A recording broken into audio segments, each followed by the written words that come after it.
আসসালামু আলাইকুম। আমন্ত্রণ জানাচ্ছি বিডিটিউব নিউজের আজকের আয়োজনে। সাথে আছি আমি হাসানুল ইসলাম। পোশাক রপ্তানির মতো এবার সোলার প্যানেল রপ্তানি করে আমেরিকা কাঁপাচ্ছে নতুন বাংলাদেশ। বাংলাদেশের তৈরি পোশাকের সুনাম আমেরিকায় বিগত কয়েক দশক যাবৎ। আমেরিকার বিভিন্ন ফ্যাশন হাউসগুলোর ভরসার জায়গায় পরিণত হয়েছে মেড ইন বাংলাদেশ পোশাক। মার্কিন দামি দামি পোশাকের নিচেও এখন হরহামেশাই দেখা যায় মেড ইন বাংলাদেশ লেখা।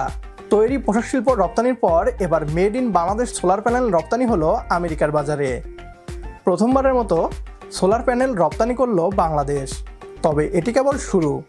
তৈরি পোশাক শিল্পের মতো সোলার প্যানেলও রপ্তানি করে বাংলাদেশ $1 বিলিয়ন রপ্তানি আয় করতে চলেছে। আমেরিকা এবং চীনের বাণিজ্য যুদ্ধ বাংলাদেশের জন্য একটি সুযোগ তৈরি করে দিয়েছে। সেই সুযোগকে কাজে লাগাতেই ইতিমধ্যেই মাঠে নেমে গিয়েছে বাংলাদেশের সোলার প্যানেল তৈরি করা কোম্পানিগুলো। বিস্তারিত থাকছে আজকের এই ভিডিওতে। গণ অভ্যুত্থানের 10 মাস পর বাংলাদেশের অর্থনীতির পালে হাওয়া লাগতে শুরু করেছে। চারদিক থেকে আসছে একের পর এক সুখবর। একদিকে রিজার্ভ সর্বোচ্চ পর্যায়ে পৌঁছে গিয়েছে, অন্যদিকে ইউরোপের বাজারে পোশাক রপ্তানিতে চীনকে পিছনে ফেলে রাজার সিংহাসনে বাংলাদেশ। এবার প্রথমবারের মতো আমেরিকার বাজারে সোলার প্যানেল রপ্তানি করে বিশ্বকে চমকে দিল বাংলাদেশ। চীন ও আমেরিকার বাণিজ্য যুদ্ধ বাংলাদেশের সোলার প্যানেল রপ্তানিতে আশীর্বাদে পরিণত হয়েছে। অতীতে চীন আমেরিকার সোলার প্যানেলের বাজার দখল করে রাখলেও এবার ধীরে ধীরে বাংলাদেশের মুঠোয় আসছে। তৈরি পোশাক শিল্পের মতো সোলার প্যানেল রপ্তানিতেও চীনকে টক্কর বাংলাদেশের।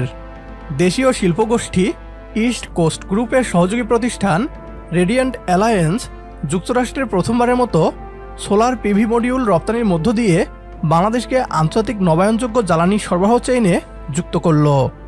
2025 সালের 19 জুন যুক্তরাষ্ট্রভিত্তিক প্রতিষ্ঠান ক্লিন গ্রিড ইনকর্পোরেশনের কাছে প্রথম চালানটি পাঠানো হয়। 215 কোটি টাকারও বেশি মূল্যের 4 বছর মেয়াদী এই রপ্তানি চুক্তির আওতায় প্রতিষ্ঠানটি 2028 সাল পর্যন্ত মোট 64.7 মেগাওয়াট সোলার মডিউল সরবরাহ করবে। এর মধ্যে 2025 সালেই 12.40 মেগাওয়াট পাঠানোর পরিকল্পনা রয়েছে। আশুলিয়ার সাভারে অবস্থিত রেডিয়েন্ট অ্যালায়েন্সের সম্পূর্ণ স্বয়ংক্রিয় কারখানায় 100 ও 200 ওয়াট ক্ষমতার সোলার মডিউল উৎপাদিত হচ্ছে। বছরে 600 মেগাওয়াট উৎপাদন ক্ষমতার এই কারখানাটি দেশের অন্যতম আধুনিক উৎপাদন প্লান্ট।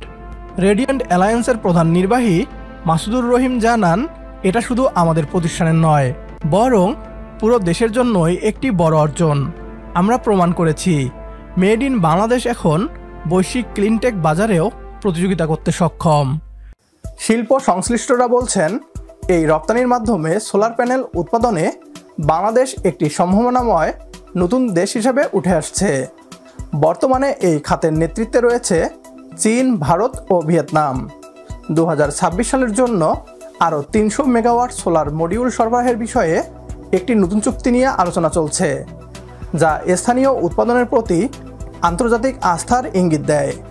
এভাবেই এগিয়ে যাক আমাদের প্রিয় এই জন্মভূমি। এই প্রত্যাশায় শেষ করছি আজকের ভিডিও। অনুরোধ করছি ভিডিওটি অনেক বেশি করে শেয়ার করার জন্য, কেননা আপনার একটি শেয়ারে হয়তো অনেকেই জানবে বাংলাদেশের ইতিবাচক খবরগুলো। তো দেখা হচ্ছে পরের ভিডিওতে।